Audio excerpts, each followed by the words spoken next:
manera el director del Banco Mundial y también recientemente el director del Fondo Monetario Internacional. O sea que realmente si hay un centro en el debate de los agrocombustibles es el que tiene que ver con agrocombustibles o soberanía alimentaria. Unas cifras, como decía antes, 850 millones de personas no reciben suficientes alimentos todos los días.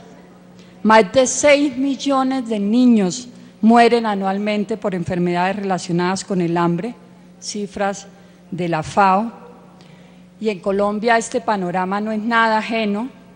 Son 41% de los hogares colombianos que padecen de inseguridad alimentaria, de gente que se va diariamente a dormir sin comer o comiendo una sola comida al día.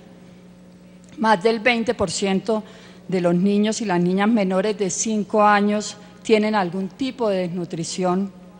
33% de los menores de 5 años y 45% de los gestantes colombianos sufren de anemia. Y así podríamos decir muchísimas más cifras de lo que significa el hambre en Colombia. Y bueno, algunos se preguntarán, ¿y qué tiene que ver el hambre con los agrocombustibles? Pero sí tiene que ver porque aquí estamos hablando de varios asuntos que es a lo que me quiero de alguna manera referir. Y entonces uno se preguntaría, como lo hace Monbiot, George Monbiot, que es un escritor bastante conocido en el Reino Unido y que escribe en el Guardian, si en esta demanda por el combustible, por la demanda de alimentos, ¿quiénes van a ganar? ¿Los carros o las personas? Y seguramente van a ganar los carros, porque finalmente ese es el debate ético que planteaba alguno de los expositores anteriormente. El primer asunto que quisiera abordar en relación a este es el crecimiento, el aumento en el precio de los alimentos. Yo creo que quienes han seguido el tema de los agrocombustibles saben, tienen ya referencias de lo que está pasando en países como México, donde el precio de la tortilla alcanzó a subir hasta el 400% en este valor, y que claro, eso afectando seriamente la canasta familiar de los mexicanos. Los que conocen saben que para ellos es fundamental. Y en Colombia también ya se empiezan a ver, digamos, los incrementos en algunos de los alimentos, que probablemente no necesariamente tengan que ver solo con el fenómeno de los agrocombustibles, pero que sí se agudiza con la competencia que hay en este momento por tierra y por estos alimentos que o van a la producción de agrocombustibles o van a la producción de alimentos. Entonces ahí en la Filminas hay algunas de los indicadores que han planteado investigadores como Mario Pérez, como la plataforma DES, que recientemente hizo un documento muy importante sobre el derecho a la alimentación, y otros. Entonces, dice el director del Fondo Monetario Internacional, producir agrocombustibles a partir de alimentos plantea un verdadero problema ético en momentos en que los países se enfrentan a una grave crisis alimentaria. Y una crisis alimentaria que va para largo. O sea, hemos visto las noticias en Haití donde la gente se ha revolucionado por el incremento en los precios de los alimentos, en México, en este año, en enero, en Egipto, en Asia, en muchos países, se está viendo que esto ya está generando graves conflictos alimentarios. Hay una investigación, aparece en la tabla siguiente, una referencia, mucho antes, sobre el porcentaje de incremento del precio mundial en algunos alimentos a consecuencia de la transformación de los agrocombustibles, y se plantea lo que podrían subir algunos de esos productos como la yuca, el maíz, las semillas, la remolacha, el azúcar, el trigo, para el 2010 y para el 2020, o sea, lo que muestra un panorama bastante preocupante. y crecerá el hambre, indudablemente. De todos estos hambrientos que mencionaba antes, que se incrementó en los últimos años, Colombia tiene 800.000 nuevos hambrientos, o sea, se incrementó a 800.000 nuevos hambrientos entre 1996 y el 2002. Esto lo planteo porque, por supuesto, el incremento de las áreas de producción para los agrocombustibles va a generar una competencia entre la producción de alimentos, y ya lo vemos actualmente como en regiones donde se han originado problemas de desplazamiento, o sea, además en un país como Colombia, donde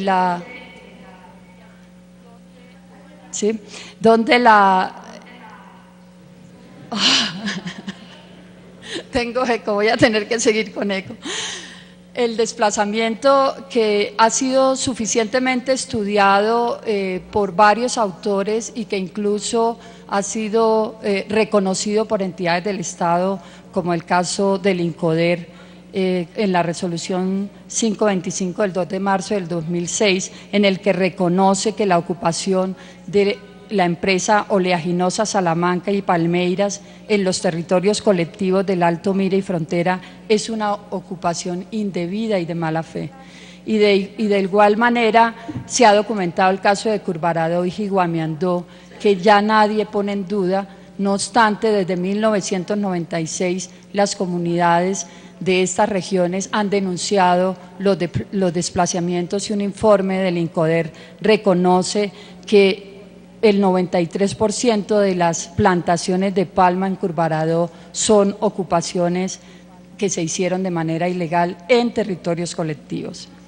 Finalmente, por el tiempo no me permite desarrollar dos puntos, pero que creo que fueron suficientemente trabajados por algunos de los expositores anteriores, como el doctor Manuel y algunos de los expositores anteriores. Está todo el tema de la pérdida de cobertura forestal y lo que significa los procesos de deforestación y de destrucción de importantes ecosistemas, como ha sido el caso en Colombia de las plantaciones que se han implementado en el Chocó biogeográfico, y algunas de las plantaciones que se quieren implementar en algunas otras regiones que se consideran como si no tuvieran una riqueza ecosistémica.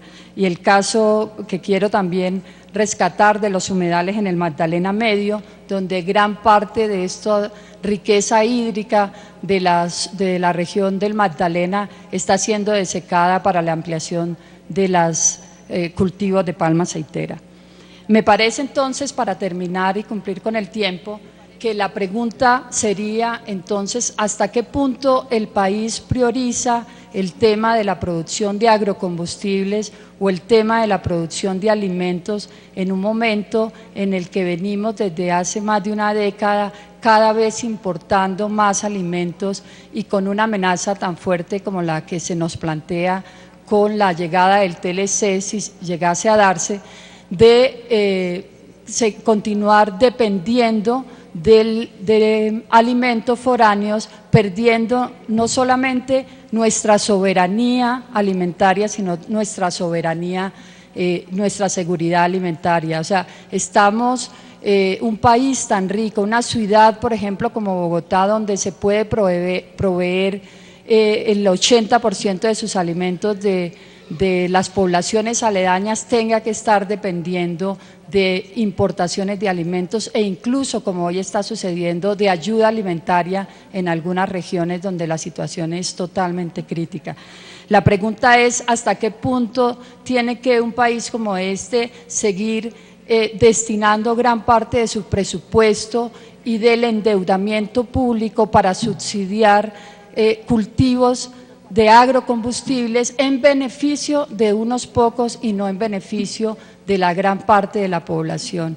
Habría muchas preguntas para hacer, pero me parece que son dos de los puntos centrales que quisiera poner aquí, porque efectivamente en el tema social nosotros podríamos quedarnos toda la tarde hablando de lo que son los asuntos laborales, lo que son los asuntos ambientales, los asuntos que tienen que ver con la demanda del agua, que anteriormente fueron tocados por algunos de los panelistas, pero que de alguna manera y como tema central está dónde prioriza el país sus necesidades. Muchas gracias.